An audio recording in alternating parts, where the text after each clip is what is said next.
Mean Girls, this is it. I've been dying to talk about this movie my entire life.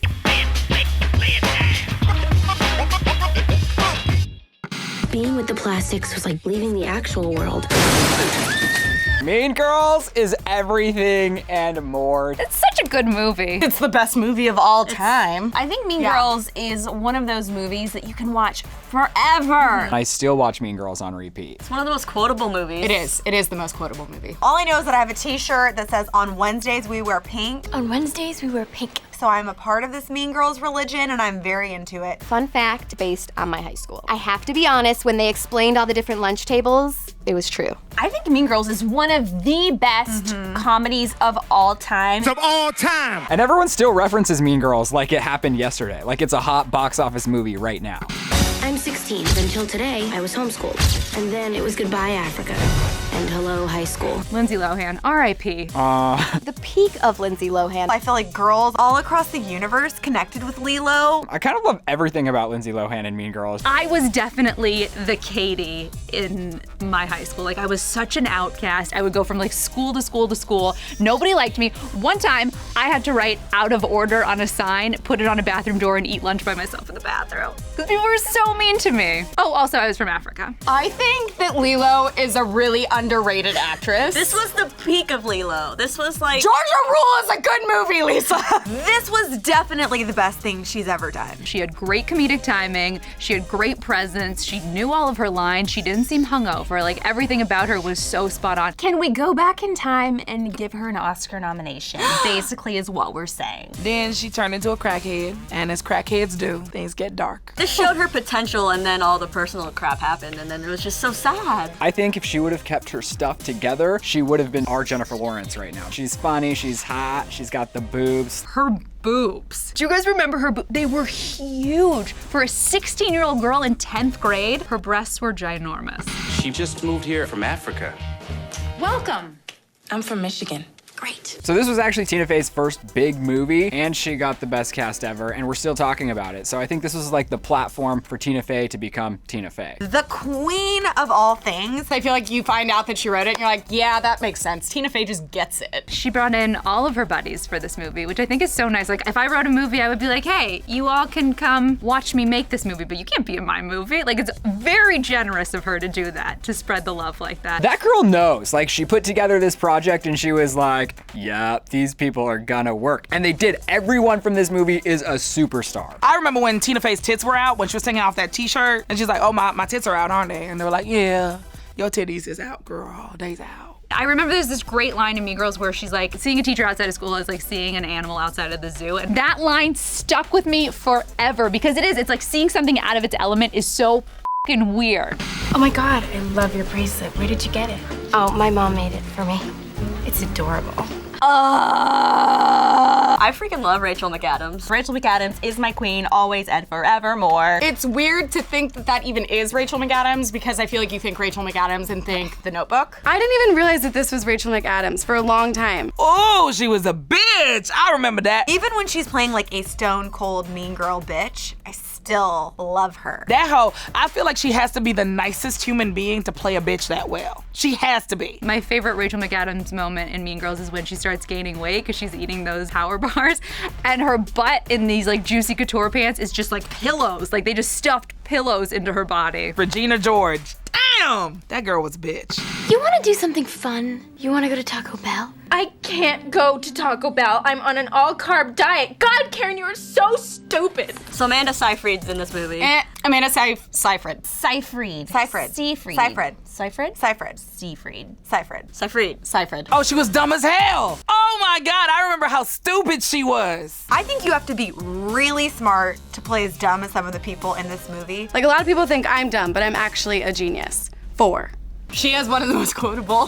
This is the only movie I like her in, to be honest. I've never been a fan of her, but then she plays dumb in this movie. I'm a mouse. Duh. I mean, Amanda Seyfried. Seyfried. Seyfried, has gone on to do like some really big budget movies. None of them have had the impact of Mean Girls. Mean Girls is a cult classic. It's hard to have the I don't even know if it's a cult classic. It's just a classic. That's true. What a breakout role for her. I forget sometimes that Amanda Seyfried is even in this movie. Like, that's how much of a chameleon she was. How much she just became this character. Wasn't her tits doing something at one point? There's a 9% chance it's already raining. Like, she was so dumb. Oh yeah! 70% chance of rain or something. I was like, God damn, girl, you so slow. She was really doing a good thing for women.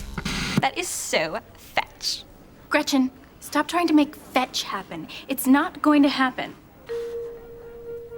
Lacey Chabert. Oh, Chabert, Lacey Chabert. Ah, the Lifetime movie dream that she is. I think she was my favorite. I love her. Where's she been? I haven't really seen her since. Now she's like a Christian artist. What? Or a Christian actress. She is? Isn't she? I thought this was gonna relaunch her career, and she's like the only one who hasn't really reached superstardom after this movie. My father, the inventor of toaster strudel, would not be too proud to hear about this. And that Caesar and Brutus monologue is molto belle. And they send her toaster strudels. In real life? Yeah. Like on the anniversary of Mean Girls, she Instagrams that they send her toaster strudels. We need to get on that. I know. I love toaster strudels so much, I eat them every morning. They're a very important part of your breakfast. And they're so tasty. Because breakfast is the most important meal of the day. Toaster strudels, please send us more toaster strudels. With a lot of icing. Please.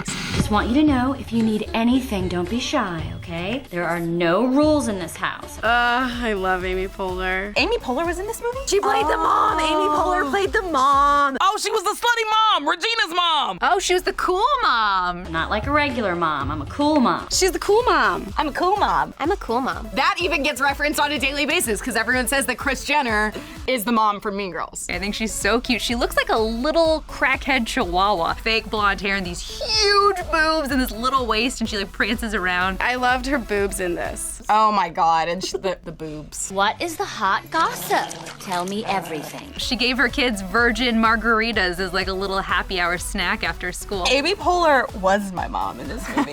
Amy Poehler is just the mom you don't want. No. Or do you? I would have wanted a friend with a cool mom, but I did have a friend with a hot dad. That was fun. He was a silver fox. I feel like she's only in the movie a total of maybe 5 minutes. But she's so memorable. How about when she does that dance? You know, like the mom's dance when she's like, And she was trying to like shake her milkshakes. Her little daughter too was like a little hoe in training. I remember that. Terrible mom. There's this guy in my calculus class. His name's Aaron Samuels. No. That's Regina's ex-boyfriend.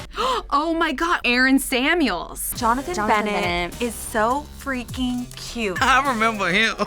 I remember Aaron Samuels. He was cute. I want to put him in my pocket or carry him on my back like a little monkey. I see him around Hollywood all the time. Spoiler alert, he's gay. He was perfect in that role. Like, he actually, I think, was every girl's dream at that time. But I think it did crush every girl's heart when they found out he was gay. I got so sad when I found out he's gay. I mean, I'm happy for him, but that doesn't do anything for me. Whatever happened to him? His career is like, I don't know what's going on with him. I was just watching something on the Food Network that he was hosting. I just saw him hosting the Kids Cupcake Wars the other night. Kind of sad, kind of exciting. Depends how much you like kids and cupcakes. And he was on Dancing with the Stars. But his hair looks really sexy pushed His back. hair still looks good pushed back. His hair looks better pushed back. He peaked early, that's what it was. Prematurely ejaculated his fame out. Regina George is not sweet. She's a scum-sucking road horse. She ruined my life. Oh my gosh. I love Lizzy Caplan. Her career's blowing up now. she's in like a bunch of TV shows. I just recently got into Masters of Sex. I'm so into it. Every time I watch Mean Girls, I'm always like, haha, I've seen your boobs in Masters of Sex. Lizzy Caplan is a big deal. genius. I think she's hilarious. You know, people say I look like Lizzy Caplan. I almost got Lizzy Caplan's fake ID when I was like 17. I freaking love Lizzy Caplan. I feel like people still send me something that she's in nowadays, and it's like, oh my God, that's Janice Ian. Because Lizzy Caplan's hot, but for the Janice movie, Ian. they made her really gothic. Yeah, so. large pants, but just say crack again. Crack? I had a friend in hair school who knew her and was like, I can get you Lizzy Caplan's ID. And then she backed out last minute because $100 wasn't enough, bitch. See, this is the color I want. This is Damien. He's almost too gay to function. Daniel Francisco. Franzese? San Francisco? Look, let's just go with Damien. I love Damien. He's the biffle. I mean, he was everything. He was so relatable in this movie. My best friend was just like him, so I feel like everybody had one of these guys in their group. Why can't you be more like him? He was a cool friend. I love that they had the gay best friend in this movie because this was like cutting edge at the time. But this is something so many people connected with. I definitely dated people in high school that were gay. What? For sure. So he went from playing the more like effeminate gay to now he's like, what did they call them? Daddies? No, he's not. He's a bear. In the gay world, he's a bear. All right, Lily, I'm gonna test your Damien BFF skills. Oh gosh. Give me his best quotes. She doesn't even go here. She doesn't even go here. Fall for you, Glen Coco. You go, Glen Coco. Fall for you, Glen Coco. You go, Glen Coco. Her hair is full of secrets. Danny DeVito, I love your work. Hey, get out of here. Oh my God, Danny DeVito, I love your work. I was like, ooh, burn, bitch, because you did kind of look like Danny DeVito a little bit. Okay, which character were you in high school? Tell us about it in the comment section below. And if it was Regina George, you should be really ashamed. Want more Throwback? Click to the left to relive OG Full House with us, or click to the right to see the biggest Oscar snubs over on Debatable.